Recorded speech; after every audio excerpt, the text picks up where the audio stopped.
हम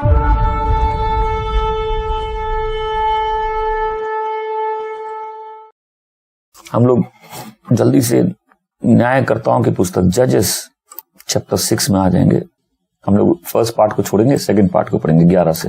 फिर यहोवा का दूत आकर उस बांज वृक्ष के तले बैठ गया और ओपरा में एबियाजरी योआश का था और उसका पुत्र गिदोन एक दाखरस के कुंड में गेहूं इसलिए झाड़ रहा था कि उसे मिद्यानियों से छुपा रखे।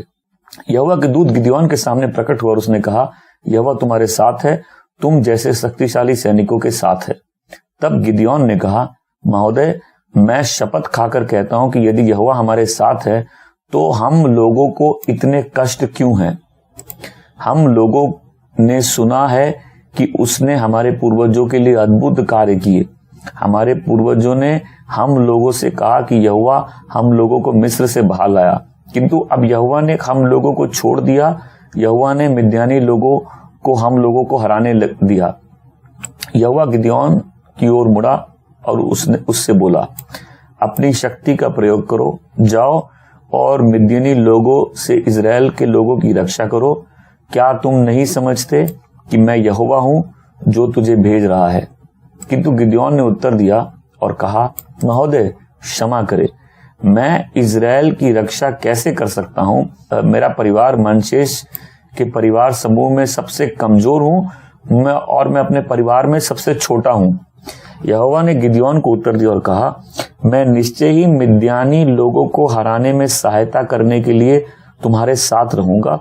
यह ऐसा मालूम होगा कि तुम एक व्यक्ति के विरुद्ध लड़ रहे हो। तब गिदोन ने यहोवा से कहा, यदि तू मुझसे प्रसन्न है तो प्रमाण दे कि सचमुच यहोवा है। कृपा करके तू यहां रुक, जब तक मैं लौट ना आऊं, और तब तक तू ना जा। मुझे मेरी भेंट लाने दे और मैं तेरे सामने रखने दे। अतः यहोवा ने कहा, मैं तब तक प्रतीक्षा करूंगा जब तक तू लौटता नहीं। इसलिए गिदोन गया और उसने एक जवान बकरा खौलते पानी से पकाया। गिदोन ने लगभग 1 एपा आटा भी लिया और अखमीरी रोटियां बनाई। तब गिदोन ने मांस के एक टोकरे में तथा पके मांस को शोरबे के एक बर्तन में लिया। गिदोन ने पके मांस का शोरबा और अखमीरी रोटियां को निकाला। गिदोन ने वह भोजन बांज के पेड़ के नीचे यहोवा को दिया। परमेश्वर के दूत ने गिदोन से कहा, मांस और अखमीरी रोटियों को वहां चट्टान पर रखो और शोरबे को गिराओ। गिदोन ने वैसा ही किया जैसा उसे कहा गया था। यहोवा के दूत ने अपने हाथ में एक छड़ी ले रखी थी। यहोवा के दूत ने मांस और रोटियों की छड़ी के सिरे से छुआ, तब चट्टान में आग जल उठी। गोश्त और रोटियां पूरी तरह जल गई। तब यहोवा का दूत अत्यार्धन हो गया। तब यहोवा का दूत उसकी दृष्टि से ओझल हो गया। जब गिदोन ने जान लिया कि वह यहोवा का दूत है, तब गिदोन ने कहा, हाय प्रभु यहोवा, मैंने तो यहोवा के दूत साक्षात देखा है। यहोवा ने उससे कहा, तुझे शांति मिले, मत डर, तू ना मरेगा। तब गिदोन ने वहां यहोवा की वेदी बनाकर उसका नाम यहोवा शालोम रखा। वह आज के दिन तक अबीएजेरियों के ओपरे में बनी है। फिर उसी रात, मैं 25वीं पंक्ति में हूं, फिर उसी रात यहोवा ने गिदोन से कहा, अपने पिता के जवान बैल अर्थात दूसरे 7 वर्ष के बैल ले और बैल की जो वेदी पर पिता की है उसे गिरा दे, और अश्शूरो देवी उसके पास है, उसे काट डाल, और उस दृढ़ स्थान की चोटी पर ठहराई हुई रीति से अपने परमेश्वर के यहोवा के लिए एक वेदी बना। तब उस दूसरे बैल को ले और अश्शूरों की लकड़ी को जो तू काट डालेगा जलाकर होम बलि चढ़ा। तब गिदोन ने अपने संग 10 दासों को लेकर यहोवा के वचन के अनुसार किया, परंतु अपने पिता के घराने और नगर के लोगों के डेरों के मारे वह काम दिन में ना कर सका, इसलिए रात में किया। अब ये कहानी 27वीं पंक्ति के बाद आगे भी है, जहां गिदोन जैसा परमेश्वर उसको बोलते हैं वैसा ही करता है और वो बाल की जो वेदी होती है उसको गिरा देता है और परमेश्वर के लिए एक वेदी बनाता है। आज के वचन का नाम है वह वेदी जो ऊंची है। वेदी क्या होती है? क्योंकि इस कहानी में गिदयोन को परमेश्वर बुलाते हैं और उसको दो काम देते हैं। एक तो अपने परिवार की वेदी को गिराना और दूसरा काम परमेश्वर के लिए वेदी को स्थापित करना। ध्यान से सुनेंगे, सुन के जब समझेंगे तो उस प्रकाशना के अनुसार आपके जीवन में फल दिखेंगे। तो वेदी एक इब्रानी शब्द से है, जो शब्द है मिस्बिया, जिसका मतलब है एक सैक्रिफाइस की जगह, एक बलिदान की जगह। तो जो पुराने विधान में फिजिकल ऑल्टर होते थे, वेदियां होती थी, वो पत्थरों की जगह होती थी। वो पत्थर जिसमें कोई टूल इस्तेमाल नहीं किया गया, उसको काटा नहीं गया है, उसको तोड़ा नहीं गया है, वो पत्थर वैसे ही, और उसके ऊपर वेदी पर बलिदान चढ़ाए जाते थे। तो पुराने विधान में मंदिर में भी अलग अलग वेदियां थी। बर्न्ट ऑफरिंग की वेदी थी जहां जानवरों को सैक्रिफाइस किया जाता था। धूप की वेदी थी। ये धूप की वेदी क्या है? ये संतों की प्रार्थना है। आप हर धर्म में कुछ ना कुछ धूप का सिस्टम होता है। आपने देखा है, बुद्धिस्ट हो, हिंदू हो, क्रिश्चियन हो, धूप देखा है। तो ये धूप क्या है? ये संतों की प्रार्थना है जो ऊपर जाती है। तो उस वेदी में कुछ स्पाइसेस होते थे जो जब जिसमें आग लगाई जाए तो पूरा मंदिर उस खुशबू से भर जाता था। तो यहां कुछ समझना, जो वेदी है वो आदमी के परमेश्वर के साथ रिश्ते को दिखाती है। क्योंकि जहां परमेश्वर के साथ रिश्ता है वहां एक वेदी होना बहुत जरूरी है, एक ऑल्टर होना जरूरी है। आप में से जितने लोग दूसरे विश्वास से आए हैं, आप पहले एक वेदी बना के रखते थे घर में। कोई काम बिना भोग के नहीं होता था, कोई शुभ काम बिना हवन के या प्रार्थना के, बिना पंडित को बुलाए नहीं होता था। आपका आज भी रिलेशनशिप परमेश्वर के साथ है, उसका चिन्ह एक वेदी होनी चाहिए, एक वो स्थान जहां आप और हम निरंतर परमेश्वर के सामने बलिदान चढ़ाए। हालेलुया। क्या मेरी बात को समझ रहे हैं? ये वेदी याद दिलाती है कि भले ही हम पापी हैं, परमेश्वर के साथ रिश्ता स्थापित किया जा सकता है। आमीन। हर पापी परमेश्वर के पास आ सकता है। ऑल्टर, वेदी, विश्वास का बहुत महत्वपूर्ण हिस्सा है और ये ऑल्टर बहुत पावरफुल रिमाइंडर है। जिसके जीवन में वेदी है उसके जीवन में रिमाइंडर है कि प्रभु यीशु उसके जीवन में पहला स्थान है। हालेलुया। तो आज जिसके भी जीवन में वेदी नहीं है, ये वेदी एक स्पिरिचुअल टेक्नोलॉजी है। कितने लोग यहां वाकिफ है प्रोग्रामिंग से, कोड से, प्रोग्रामिंग लैंग्वेज से? और आप जिस रियलिटी को फेस कर रहे हैं वो एक प्रोग्रामिंग लैंग्वेज के कारण है। इसको थोड़ा हिंदी में और समझ, जैसे कंप्यूटर में एक प्रोग्रामिंग लैंग्वेज डाल देते हैं तो सॉफ्टवेयर उसी कोड से चलता है। तो जो आपके जीवन में असलियत आप देख रहे हैं, जो भी घट रहा है, वो एक प्रोग्रामिंग लैंग्वेज के कारण है जो ऑलरेडी एक्टिवेटेड है। वो एक सॉफ्टवेयर है जो काम कर रहा है, वो एक रियलिटी है जिसको आप फेस कर रहे हैं। हर बच्चा, बाइबल में लिखा है, जो गर्भ से बच्चा निकलता पहला बच्चा मेरा है। ओके, तो एक्चुअली जो गर्भ है उसका मतलब है मैट्रिक्स, जो गर्भ से निकलता है, जो एक रियलिटी छोड़ के दूसरी रियलिटी में आता है। जितने लोगों को नया जीवन मिला, आज नया जन्म मिला, आपने एक रियलिटी छोड़ी, जो मसीह यीशु में पुरानी बातें बीत गई, सब कुछ नया है। वो एक नई सृष्टि है, पुरानी बातें बीत गई, सब कुछ नया है। लेकिन उस नई रियलिटी में भी लैंग्वेज कई लोगों के लाइफ में पुरानी ही चल रही है, सॉफ्टवेयर पुराने ही चल रहे हैं। मतलब लाइफ में हर कुछ एक प्रोग्रामिंग से चलता है। मतलब पूरी सृष्टि की परमेश्वर ने रचना की और तरीके बनाए, उसमें ऑल्टर एक ऐसा तरीका है जो स्पिरिचुअल प्रोग्रामिंग लैंग्वेज तैयार करता है। जिसके जीवन में जो वेदी काम कर रही है उसके जीवन में वही हकीकत काम कर रही है। हालेलुया। और आज हमको सीखना, जब तक आपकी वेदी ऊंची नहीं होगी तब तक आपकी हकीकतें नहीं बदलेंगी। जितने लोग आज बिना प्रार्थना के जी रहे, आप अपनी हकीकत नहीं बदल सकते। जितने अभिषिक्त हो, आप परमेश्वर के बच्चे हो, जो देखिए अभिषेक की क्या बात है। अगर कोई प्रचारक अभिषिक्त भी है ना, उसका अभिषेक दिखेगा ही नहीं जब तक प्रार्थना की वेदी नहीं होगी। जो जीवन की हकीकत है, जो जीवन के बंधन है, जो जीवन के संघर्ष है, जो जीवन की रुकावट है, जो बोल कुछ भी लो, जो जीवन में असलियत में चल रहा है, वो हकीकत नहीं बदलेगी जब तक एक वेदी दूसरी वेदी पर भारी नहीं पड़ेगी। हालेलुया। ये वेदी क्या है? ये प्रोग्रामिंग है, आपका जो डीएनए है, इसमें आपकी पुश्तों की हिस्ट्री आपके डीएनए में है।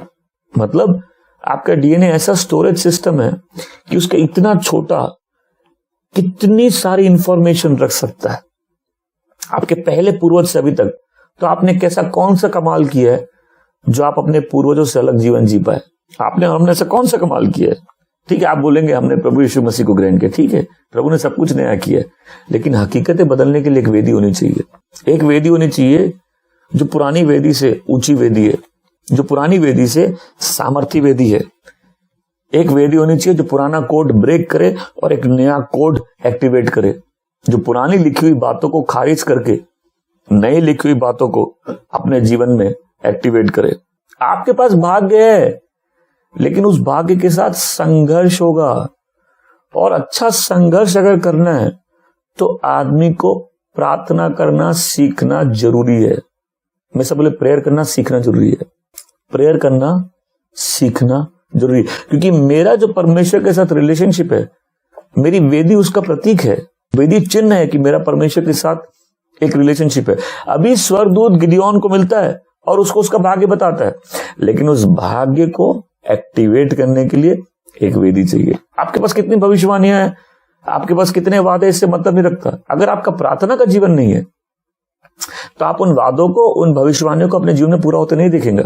किसी को प्रार्थना में उन चीजों को गिराना आना चाहिए जो उसके विरुद्ध है, और किसी को प्रार्थना में उस भाग्य के लिए तैयार होना आना चाहिए जो उसके लिए परमेश्वर ने रखा। खाली भाग्य होना इनफ नहीं है। जहां भाग्य होती है वहां दुआएं होती है, जहां भाग्य होती है वहां वेदी होती है। जहां भी जिसको भी आत्मिक जगत से ताल्लुक रखना है, जिसको भी उस अनदेखे परमेश्वर से ताल्लुक रखना है, परमेश्वर ने एक सिस्टम बनाया है कि हर आदमी उसके पास अपनी दुआओं और विनती के साथ आ सकता है। वेदी उस सैक्रिफाइस की जगह बन जाती है जहां हम बलिदान चढ़ाते हैं। अब आपने पुराने विश्वास में भोग लगाए, जो भी पहली उत्तम चीज है अपने देवी देवताओं के सामने रखना सीखी। और जब आदमी प्रभु यीशु को जान जाता है, वो अपने सपने, अपने शरीर के जो अभिलाषा है, वो परमेश्वर के चरणों में रखना सीखता है, और तब उसको परमेश्वर नया करते हैं, और उसके जीवन में जो परमेश्वर के उद्देश्य है, परमेश्वर का निर्धारित भाग्य, उसको पूरा करते हैं। बिना वेदी के गिदियोन जरा दूर तक नहीं जाता। जब गिदियोन को बुलाया गया तो इजरायली लोगों के ऊपर मिद्यान के लोग भारी पड़ रहे थे, और परमेश्वर एक वेदी बना। देखो, गिदियोन ने अपनी वेदी का नाम भी रखा, शांति। हालेलुया। वेदी के नाम भी हो सकते हैं, लोग अपनी वेदी के नाम रख सकते हैं, अपने ऑल्टर, अपने परमेश्वर से मिलने की जगह का स्थान का नाम रख सकते हैं। लेकिन जब परमेश्वर गिदियोन को बुलाते हैं, उसका परिवार बाल की आराधना करता है, एशोरा की आराधना करता है। परमेश्वर बोलते हैं पहले इस वेदी को गिराओ और फिर मेरे लिए अपनी वेदी को लगाओ। ये स्टोरी एक रिमाइंडर है कि जिसके भी जीवन में मूर्तियां हैं, और मूर्तियां जरूरी नहीं घर में हो, मूर्तियां लोगों के दिलों में हो सकती है। हम किसी व्यक्ति को, किसी काम को, किसी चीज को, पैसे को परमेश्वर से अपने ऊपर आपने जिस चीज को रखा है वो मूर्तियां हैं। और जब तक मूर्तियां गिरती नहीं है तब तक यहोवा की वेदी ऊंची नहीं होती, तब तक यहोवा को सम्मान नहीं मिलता। ये मूर्तियां, ये कुछ भी हो सकता है जो परमेश्वर की जगह आपके जीवन में ले ले। और परिवार की जो वेदियां होती है उसमें बहुत सारी मूर्तियां होती है। इस कहानी से पहली बात जो हमको सीखनी है कि हमको अपने जीवन में मूर्तियां गिरानी आनी चाहिए, ताकि हमारा जीवन परमेश्वर को पूर्ण रूप से डेडिकेटेड रहे। जिस चीज से भी आप परमेश्वर से ज्यादा प्यार करते हैं वो एक मूर्ति है आपकी लाइफ में। और जब तक वो मूर्तियां गिरेंगी नहीं, और जब तक आपकी वेदी प्रबल नहीं होगी, तब तक जीवन में असली शांति और जीत का अनुभव नहीं होगा। कि आपको जय पाना है, जीत चाहिए, एक नई रियलिटी चाहिए लाइफ में। हालेलुया। देखिए, जब इजराइल के लोगों को बर्बाद करना था तो जो मोआब का राजा है वो उनसे जंग लड़ने नहीं गया। उसने भाड़े में एक जादू टोने वाले को बुलाया और बोला इनको श्राप दो। तो आत्मिक जगत में कोई छेड़छाड़ करने से पहले बलाम को मालूम था कि हम कुछ भी इन्वोक करें उसके लिए एक वेदी की जरूरत है। वो 7 बार वेदी लगाता है। तो वेदी एक स्पिरिचुअल टेक्नोलॉजी है। मैं सब बोलो टेक्नोलॉजी। क्यों आपका दुश्मन आप पे हावी है? टेक्नोलॉजी के कारण। देखो टेक्नोलॉजी क्या होती है, जैसे मैंने इस फोन को तार से मिक्सर में लगाया, कनेक्ट किया है, तो इस फोन से जो आवाज जाएगी वो मिक्सर में जाएगी। मिक्सर को मैंने कंप्यूटर से कनेक्ट किया है, मिक्सर में जो आवाज होगी सारी आवाजें मिक्स होके कंप्यूटर में। ये टेक्नोलॉजी है, राइट। आत्मिक जगत में कुछ करने के लिए टेक्नोलॉजी है, वेदी। हालेलुया। और जिसके पास वेदी नहीं है उसके ऊपर एक ऐसी हकीकत रहेगी जिस हकीकत को पसंद नहीं करता। बहुत चाहता बदल जाए, लेकिन चाहत से कुछ नहीं बदलता, सोचने से कुछ नहीं बदलता। सोच के कुछ नहीं मिलता, सोच के ब्लेसिंग नहीं मिलती। मांगो और दिया जाएगा ब्लेसिंग है, सोचने से कुछ नहीं मिलता। और मैं तो उन लोगों से आज बात कर रहा हूं जो अपने पुराने विश्वास में, जिनकी वेदियों पे ठीक सेवा लगती थी, लेकिन आज प्रार्थना नहीं कर सकते। अपना कोई स्थान नहीं है प्रार्थना का, परमेश्वर के साथ मिलने की कोई जगह नहीं है, कोई ऐसी जगह नहीं है जहां जो मूर्तियां उनको गिराए, जहां जो बंधन है उनको तोड़े और परमेश्वर की आशीषों में चले। तो ऑल्टर वो ट्रांजैक्शन की जगह है जहां शारीरिक जगत और आत्मिक जगत मिलते हैं। सोचिए आप एक डायमेंशन में, हम लोग पृथ्वी पर हैं, इसको 3rd डायमेंशन बोलते हैं, 3D में सब कुछ। इस डायमेंशन में जो शरीर का संपर्क सिर्फ शारीरिक चीजों से है, सिर्फ उन चीजों से है जिसका अस्तित्व इस दुनिया में, इस पृथ्वी पर है। लेकिन आत्मिक जगत से कोई भी ट्रांजैक्शन तब होगा जब हम उस टेक्नोलॉजी को यूज करेंगे जिससे आत्मिक जगत में प्रवेश किया जाता है। तो कोई जादू टोना भी करेगा, शरीर का संपर्क और पृथ्वी में होने वाले सारे ट्रांजैक्शन जो आप शरीर से करते हैं वो शारीरिक दुनिया में।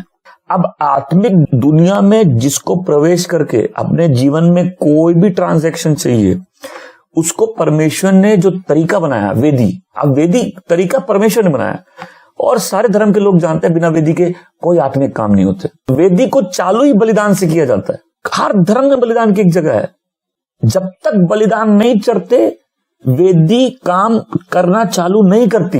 वेदी एक सिस्टम है। वेदी में से बोलो, वेदी एक सिस्टम है। हालेलुया। और इस संसार में कोई न्यूट्रल नहीं रह सकता।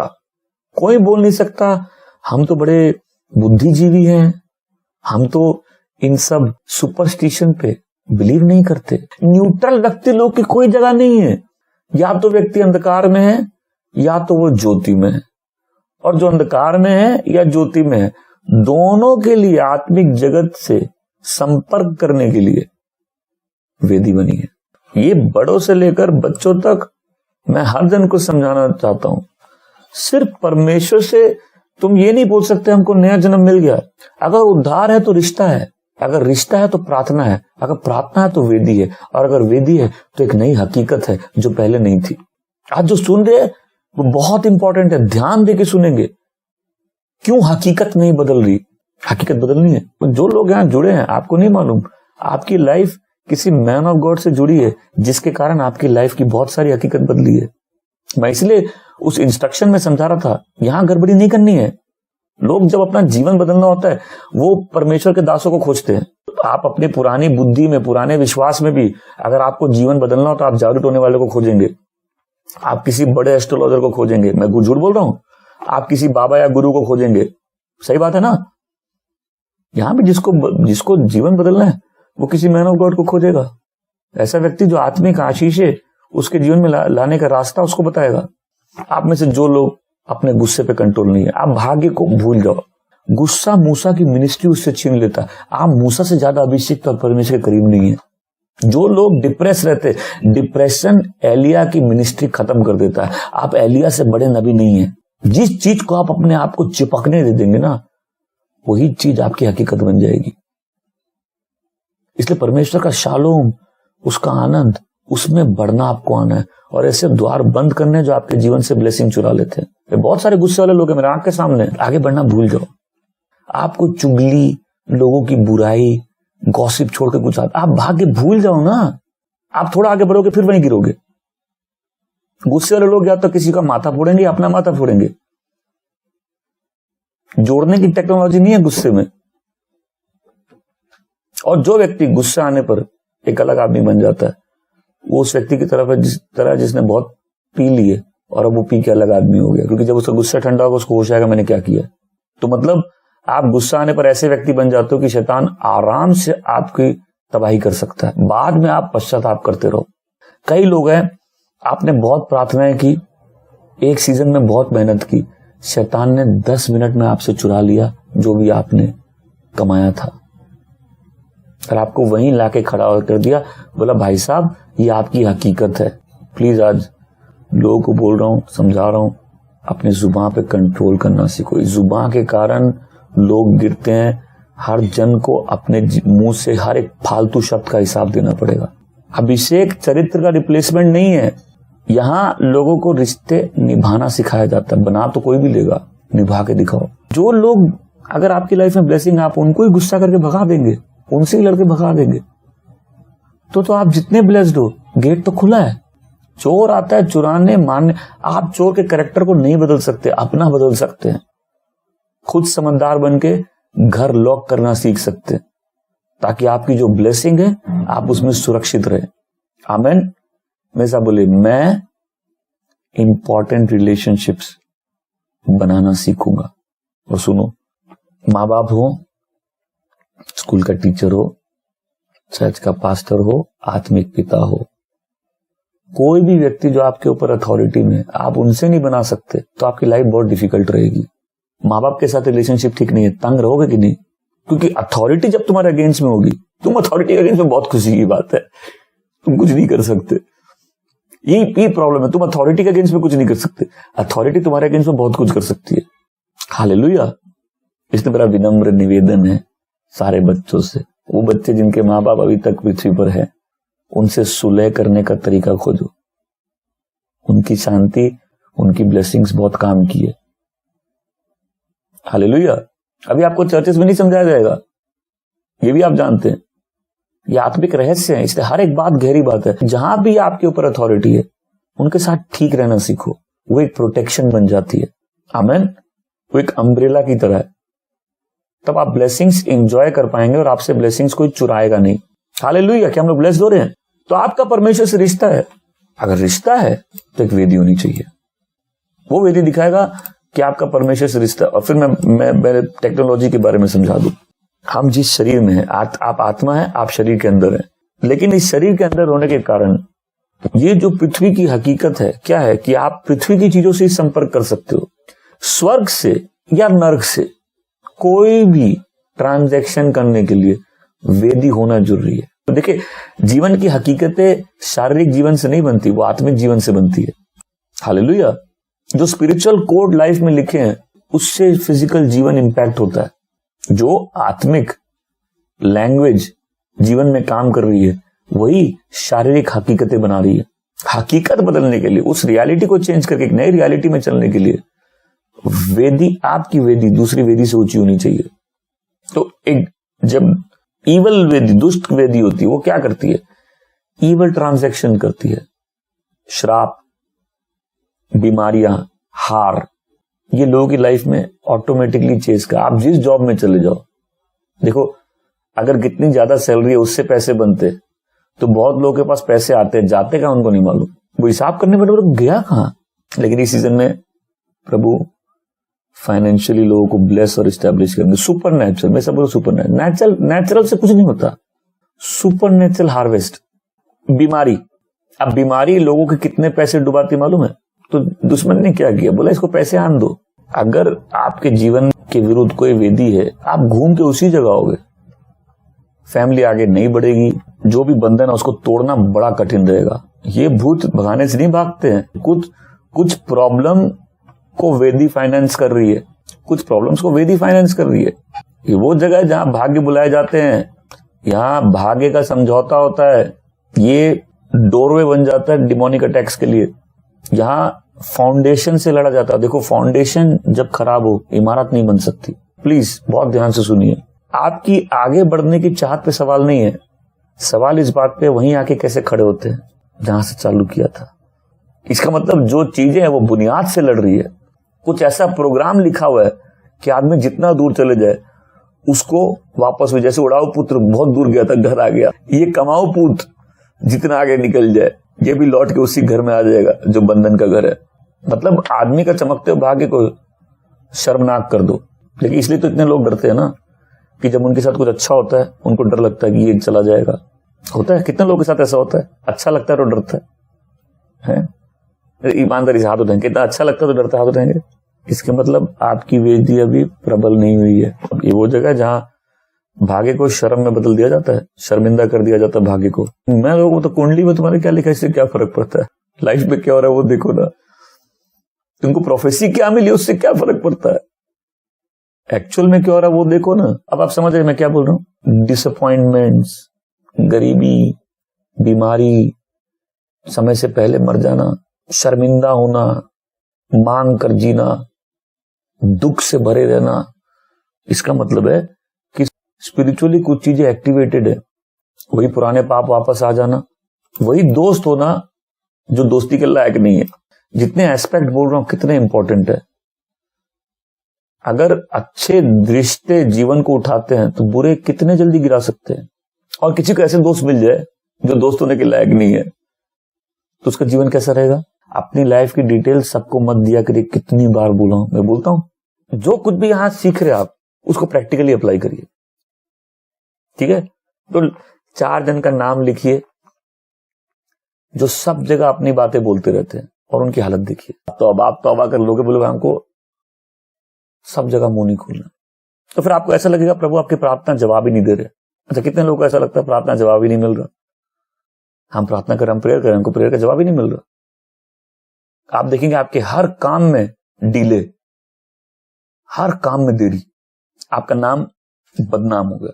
जब सब समय फाइनेंशियल प्रॉब्लम रहे, जब आपके लिए कुछ भी काम नहीं करे। और आप जो बोल रहे हैं बहुत इंपॉर्टेंट है, जब आपका मजाक उड़ाने वाले आपसे ऊंचा हो। बाइबल पढ़ लो ध्यान से, जितने प्रभु के लोग हैं उनका मजाक उड़ाने वाले, उनको शर्मिंदा करने वाले, उनसे दुश्मनी करने वाले उनके नीचे ही रहे हैं। अंत में जीत प्रभु के लोगों की हुई है। हालेलुया। वो सिचुएशन रिवर्स हुई है। जो गड्ढे खोदे लोग उसी पे गिरे, जो फंदा बनाया उसी पे वो मरे। हालेलुया। जब आप जीवन से थक जाए, थकना अच्छी चीज नहीं है, जब आप जीवन से थक जाते हैं, कोई एक बार थका अलग बात है, कोई सब समय ऐसी परिस्थिति हो रही है आप थक जा रहे हैं, मतलब आपकी लड़ने की क्षमता कोई छीन के चला जा रहा है, कोई आपको इतना फ्रस्ट्रेटेड रख रहा है। ओके सुनिए, इस बात को समझिएगा।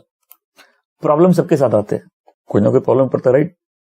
कभी ना कभी प्रॉब्लम आ सकती है, जरूरी नहीं है, आ सकती है, लेकिन कोई मदद करने वाला नहीं हो, ये लाइफ की असली प्रॉब्लम है। प्रॉब्लम सबके साथ आती है, लेकिन जब कोई मदद करने वाला होता है लोग प्रॉब्लम से निकल जाते हैं। कुछ लोग हैं जिनकी लाइफ में कोई मदद करने वाला ही नहीं है। मतलब आप जब भी आगे बढ़ने लगते हैं वही सपना आता है, एग्जाम हॉल में जा रहे हैं, प्रवेश नहीं कर पा रहे, ट्रेन आपकी निकल गई, पुराने घर में रास्ता खोज रहे, बाहर निकलने का रास्ता नहीं है। जब काम बनने वाला हो हकीकत सामने आ जाती है। तो ऑल्टर क्या टेक्नोलॉजी है, सोच के देखो कि जो ऑल्टर्स बनी हुई है उसका प्रिसीजन, उसकी जो एक्यूरेसी है वो डिजिटल प्रिसीजन है। ये क्या टेक्नोलॉजी है। खाली नेगेटिव मत सोचो, अच्छे ऑल्टर के बारे में सोचो, अपनी वेदी के बारे में सोचो। एक बार भलाई और करुणा पीछा करने लगेगी तुम्हारी लाइफ चेंज हो जाएगी। फिर डरना नहीं पड़ेगा कि ये कब खत्म हो जाए। नहीं। एक बार भलाई और करुणा एक्टिवेट हो गई वो जिंदगी भर पीछा करेगी। तो अपना क्लाइमेट बनाना है, अपना एक माहौल बनाना है, प्रार्थना में अपना एक माहौल बनाना है। जब तक अपने लिए स्वर्ग नहीं खोलोगे ऊपर से तब तक नरक प्रबल रहेगा। हालेलुया। क्योंकि अगर अशुद्ध आत्मा के सामर्थ्य, ऐसे बोलो, घबराहट, चिंता, दुख, गुस्सा, डर जिसकी भी लाइफ में है, आप एक अलग हकीकत में जी रहे हो। हकीकत जब बदलेगी खुश रहना आसान हो जाएगा। आपको शालोम का अनुभव होगा, आप में प्रेम करने की कैपेसिटी रहेगी, आप में देने की कैपेसिटी रहेगी। हालेलुया। क्यों? हकीकत बदल गई है। पहली मदद कोई नहीं करेगा। जो आदमी अपने लिए नहीं लड़ सकता उसके लिए कौन लड़ेगा? जब हमको नहीं मालूम था अलग बात थी, अब हमको जब मालूम है तो हमको वो करना है जो हमको मालूम है। देखो सुनो, ये जो लाइट जल रही है मेरे ऊपर, ठीक है, ये मेरे बाल दिख रहे हैं, ये लाइट खोपड़ी के अंदर नहीं जा रही है, लेकिन प्रकाशना होती है वो खोपड़ी के अंदर लाइट जाती है और मन के अंधेरे में रोशनी जल जाती है। हालेलुया। जब वहां अंधेरे में रोशनी चल जाती है तो लोगों के सोच और विचार और जीने का तरीका बदल जाता है। मेरी दुआ है आपके मन रोशन हो जाए। हालेलुया। जितने लोग गुस्सा करते हैं, ठीक है, पहले सॉरी बोलना सीखो। तुम जितनी बार सॉरी बोलते जाओगे तुमको भी लगेगा तुम कैसी चीज हो। जब तुम सॉरी बोल बोल के परेशान हो जाओगे और टूट जाओगे, तब तुम प्रार्थना में उस मूर्ति को तोड़ पाओगे। कभी कभी सॉरी बोल के थकना है। कुछ लोग तो सॉरी मुंह से निकलता नहीं है, उनको सॉरी बोलने के लिए भी किसी और का फोन जाएगा उनके पास। ठीक है, गुस्सा तुम करो, फिर जल्दी से सॉरी बोलो और फिर तुम लिस्ट बनाओ कितनी बार सॉरी बोल रहे हो। एक दिन तुम सॉरी बोल के थक जाओगे, उस दिन तुम इतने टूट गए हो कि अब तुम्हारा भरोसा इस शरीर पे नहीं है। उस दिन तुमको मालूम चलेगा टूट के प्रार्थना कैसे की जाती है, वेदियां कैसे गिराई जाती है। तो जब तक एक माहौल प्रार्थना में क्रिएट नहीं होगा, पुरानी हकीकतें हम पर हावी रहेंगी। तो बोला नहीं तो पैसा है, नहीं तो कहां गया ये मालूम नहीं। तुम्हारे पास प्रॉब्लम है, सॉल्यूशन ही नहीं है। तुमको लगेगा ठीक है चलो ये जॉब में इतना पैसा नहीं मिल रहा, नए जॉब में प्रमोशन हो जाएगा, ज्यादा पैसा मिलेगा, लेकिन उसके बाद भी खोजते रहोगे पैसा तो ज्यादा आया, गया कहां। किसी को स्पिरिट के रियल्म में जय पाना सीखना है। आमेन। देखो आप जब प्रार्थना करने लगते हो पहले लड़ाई घर में चालू हो जाती है। ये वेदियों की लड़ाई है। एक वेदी जब काम करने लगती है दूसरी वेदी से लड़ेगी वो। और सारी लड़ाई किस लिए? कि तुम उदास रहो, हताश रहो, निराश रहो, भाग्य पूरा मत करो, प्रेयर मत करना बस। कितने लोगों के घर में फास्टिंग के दिन में ज्यादा तमाशे होते हैं। ये तो सबसे बड़ी लड़ाई है कि कोई देखा नहीं है तो देखना पड़ेगा। फास्टिंग के दिन, जिस दिन तुम सोचो फास्ट है, माहौल बदल जाता है। तुम बोलोगे हालात बदल जाते हैं मेरी फास्टिंग से। क्यों? क्योंकि जब तुम सैक्रिफाइस वेदी पर लाओगे तो वेदी में जो हो रहा पावरफुल हो जाएगा। वेदी तो बलिदान की जगह, राइट? फास्टिंग भी तो एक बलिदान है। तुम फास्टिंग से भी तो अपने वेदी में पावर ला रहे हो। जिस दिन जब प्रेयर का टाइम होता है तभी डिस्ट्रैक्शंस हो जाते हैं, तभी माहौल खराब हो जाता है। सारी लड़ाई तो इसलिए कि तुम प्रार्थना ना करो। क्योंकि जो व्यक्ति प्रार्थना नहीं करता वो सब समय बेचैन, चिंता करने से पैसा नहीं आता है। जब पैसा पॉकेट में नहीं हो और कोई संदेह नहीं रहो कि जरूरत पूरी हो जाएगी, तब पैसा अपने आप आ जाएगा। वो कंडीशन दिखाओ। कितने लोगों के पॉकेट में पैसा है, चिंता से जीवन भरा है कि ये संभालेंगे कैसे। लेकिन जिनके पॉकेट में नहीं है और पूरा विश्वास है कि आ जाएगा और कोई शिकन नहीं है चेहरे पे, उल्टा आनंद है, उनका पैसा आने से कोई रोक नहीं सकता। क्यों? वो एक नए माहौल में ऑलरेडी जी रहे हैं, एक नई रियलिटी में जी रहे हैं, एक नए स्पिरिचुअल एटमॉस्फेयर में जी रहे हैं। और जिसकी लाइफ में वो स्पिरिचुअल एटमॉस्फेयर नहीं है वो तो थोड़ा आगे बढ़ेगा फिर गिरेगा, थोड़ा आगे बढ़ेगा फिर गिरेगा। क्योंकि शैतान बोलेगा जब तक गेट खुला है कोई बात नहीं, थोड़े कभी कभी इसको भी आगे बढ़ने दो। तो प्रार्थना के द्वारा आप उन सामर्थ्यों पर जय पा सकते हैं। तब प्रार्थना प्रोटोकॉल बन गया, प्रार्थना जीने का तरीका बन गया। आप अपने प्रार्थना को अपने भविष्य में भेज सकते हैं। आप अपना मौसम, अपना क्लाइमेट खुद बना सकते हैं। आप अपने चारों ओर सुरक्षा की दीवार प्रार्थना से खड़ी कर सकते हैं। ये वेदी है जो आप बनाते हैं, जो जीवन में आत्मिक आशीषों को लेके आएगी। क्यों? वेदी बोलती है। अगर आपकी वेदी कुछ बोल नहीं रही और आपके दुश्मन की वेदी खाली बोल रही है तो फिर आपका जीवन तो खतरे में है। और लाइफ को चांस पे क्यों छोड़ना? क्या शैतान आपको इसीलिए छोड़ देगा कि आप अभिषिक्त हैं? उल्टा, इसीलिए नहीं छोड़ेगा क्योंकि आप अभिषिक्त हैं। जब तक कोई सारे हथियार परमेश्वर के द्वारा दिए गए पूरा आर्मर उठा के नहीं जीने लग जाए। आमीन। किसी को अपना ऑल्टर ऊंचा करना है, किसी को प्रार्थना में ऊंचा जाना है। हालेलुया। चीजें ऐसी ठीक नहीं होंगी। हमेशा बोलो चीजें ऐसी ठीक नहीं होगी। कभी कोई चीज ऐसे ठीक हुई है? इस सपने में मर गए लोग कि कोई चीज, कुछ चीज ठीक होगी। चीज ठीक करनी पड़ेगी और परमेश्वर ने तरीका दिया। वो वेदी परमेश्वर के साथ मिलने की एक जगह है। वो वेदी एक ट्रैफिक का सिग्नल है। जहां स्वर्गदूत और डीमन दोनों एंटर करते हैं। जब याकूब अपना सिर उस पत्थर पर रख के सोया, और निश्चय वो पत्थर जरूर अब्राहम ने अपनी वेदी के लिए बीथल में इस्तेमाल किया होगा, तो उसने क्या देखा? स्वर्गदूत नीचे आ रहे और ऊपर जा रहे। वो वेदी कमिटमेंट की जगह है। तुम्हारी प्रार्थना का जीवन एक कमिटमेंट की जगह कि प्रभु हम आपसे इस स्थान पे मिलेंगे। वो वेदी कम्युनियन है, सहभागिता है परमेश्वर के साथ। वो वेदी ब्लेसिंग की जगह है। वो वेदी इनिशिएशन की जगह। इनिशिएशन किसको बोलते हैं? अब मतलब किसी चीज के लिए तैयार करना। वो वेदी वर्शिप की जगह है। वो वेदी अपने आप को डेडिकेट करने की जगह है। वो वेदी वाचा की जगह है। वो वेदी ऐसी जगह है जो पवित्र जगह है परमेश्वर के साथ। वो वेदी निश्चय लेने की जगह है, डिसीजन लेने की जगह है। वो वेदी प्रार्थना की जगह है। वो वेदी अपने पिटिशन देने की जगह है। वो वेदी दूसरों के लिए मदद के लिए प्रार्थना करने की जगह है। वो वेदी जीवन का असली लॉन्चिंग पैड है। वो वेदी वो जगह है जहां परमेश्वर बात करते हैं। हालेलुया। वो वेदी वो जगह जो हम परमेश्वर के लिए बनाए हैं और हम परमेश्वर से वहां मिलते हैं। जिसने वो जगह बना ली, थोड़े समय बाद उसका जीवन बदल जाएगा। मतलब एक जगह है, एक स्थान है, परमेश्वर के सामने शांत रहने की जगह है, एक वेदी है जहां हम अपने आप को निरंतर देते हैं। नहीं तो बंधन कैसे टूटेंगे? सोच कैसे बदलेगी? वो बातें जो हमको सालों से जकड़ के रखी है, वो बंधन कैसे टूटेंगे जब तक एक जगह हम अपने आप को परमेश्वर को देना ना सीखे? क्योंकि जब वेदी बनती है, खाली वेदी नहीं उठती है, आवाज उठती है। हम अंधकार की शक्तियों के सामर्थ को तोड़ते हुए परमेश्वर की ब्लेसिंग घोषणा करते हैं। वहां हम डिक्लेयर करते हैं, आमीन। वहां परमेश्वर के वचन को अपनी आवाज देते हैं। वहां परमेश्वर के वादों को अपनी आवाज देते हैं। वहां प्रोफेसीज को अपनी आवाज देते हैं। वहां घोषणाओं को आवाज देते हैं। हालेलुया। और वो ऑरेकल्स की जगह है। वहां परमेश्वर की आवाज आती है। जैसे डिमोनिक ऑल्टर्स में डीमंस की आवाज आती है और अशुद्ध आत्मा द्वारा सामर्थ मिलता है, वैसे परमेश्वर की वेदी पे, यहोवा की वेदी पे पवित्र आत्मा सहायता करता है। सामर्थ पवित्र आत्मा से आता है। स्वर्गदूतों के लिए द्वार खुलता है और परमेश्वर की अद्भुत आशीष आती है। हालेलुया। गिदयोन को क्या बोला?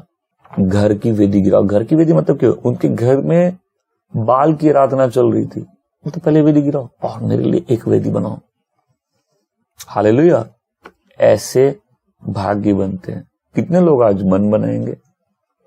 हम एक क्लाइमेट बनाएंगे। हम एक अलग माहौल में आज से जीना सीखेंगे। वो एटमॉस्फेयर क्रिएट करना है, क्योंकि वो एटमॉस्फेयर क्या है? वो तुम्हारा पर्सनल हेवन है।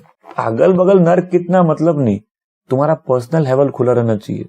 हमें इसका मतलब है तुम एक अलग रियलिटी, तुम्हारे लिए एक अलग पोर्टल खुला है। तो आज कितने लोग मन बनाएंगे? मन कैसे बनाते? मैं बोल रहा हूं, ये जो लाइट है ये खोपड़ी के अंदर नहीं जा रही, लेकिन जो वचन आप सुन रहे हो उसकी लाइट खोपड़ी के अंदर जा रही है। कितने लोगों की खोपड़ी के मस्तिष्क के अंदर भीतरी मन में वो लाइट गई है? लाइट गई है। ओके, सो लाइफ में फर्स्ट चीज क्या है? परमेश्वर से मेरा रिश्ता। बाकी सब चीज बाद में आती है। मतलब जब तुम्हारा प्रेयर टाइम दिन में ठीक है, तुम्हारा वर्शिप का टाइम, तुम्हारा वर्ड का टाइम, प्रेयर का टाइम, परमेश्वर से बात करने का टाइम दिन में ठीक है, एवरी डे, तब सब ठीक है। सारी लड़ाई है तुम वेदी पर नहीं जाओ, और वो याजक ही क्या जो वेदी पे सेवा ना करे। आमीन। तो मैं प्रैक्टिकली समझा रहा हूं, सिर्फ एक मन बनाना है एवरी डे। ये टाइम ठीक रहना चाहिए, बाकी सब टाइम एडजस्ट हो जाएगा। और लोग क्या करते हैं, सारे काम करके जब शरीर में कोई ताकत नहीं बचती तब उस चीज को टाइम देने की कोशिश करते हैं, जो होता नहीं है। ये प्रभु को बचा हुआ देने के समान है। प्रभु को पहला फल दो। आमीन। तो क्या मन बनाना है? मन बनाना है कि हर दिन मेरा जो डिवोशन का टाइम है मेरी लाइफ में सबसे इंपॉर्टेंट है। परमेश्वर के साथ वेदी पर बिताए समय, देखो पंडित दिन भर कुछ भी करे, मंदिर पे जरूर मिलता है वो बलिदान के समय। और तुम कहीं भी मंदिर देख लो, वहां सुबह शाम पूजा होती है। देखो तुमको मालूम है यरूशलेम में जो मंदिर था वहां भी सुबह शाम पूजा, वो सैक्रिफाइसेस का टाइम है, मॉर्निंग और इवनिंग सैक्रिफाइस का टाइम। आमीन। तो क्या मन बनाना है कि परमेश्वर के साथ मेरा रिश्ता सबसे पहले है और मेरा मिलने का टाइम फिक्स रहेगा। आमीन। प्रतिदिन, बाकी सब चीज एडजस्ट हो जाएगी। हालेलुया। इस वचन का मतलब समझना है, भले ही मैं अंधेरी घाटी से होकर जाऊं, मुझे किसी अनिष्ट की चिंता नहीं है। अपनी वेदी बनाओ, तुमको नहीं रहेगी। तब तुम्हारी वेदी तुम्हारे लिए बोलेगी, और जो तुम्हारे विरुद्ध वेदी बनाएगा उसके मुंह से श्राप की जगह ब्लेसिंग ही निकलेगी। कुछ सुने मेरी बात को, आज मन बनाओ। प्रार्थना के बारे में जब भी कोई बात होती है, उसमें जितनी बात कर लो कोई फायदा नहीं जब तक लोग प्रार्थना नहीं करे। क्या मेरी बात समझ में आ रही है? आप जो भी है यहां, बच्चों से लेकर छोटे बच्चों, सुन रहे हो तुम लोग, एक टाइम बनाओ परमेश्वर के साथ और मिलो, परमेश्वर से मिलो। आमेन। अगर वो डिसिप्लिन लाइफ में कोई सीख लिया, उसके कदम अपने भाग्य की तरफ ही बढ़ेंगे।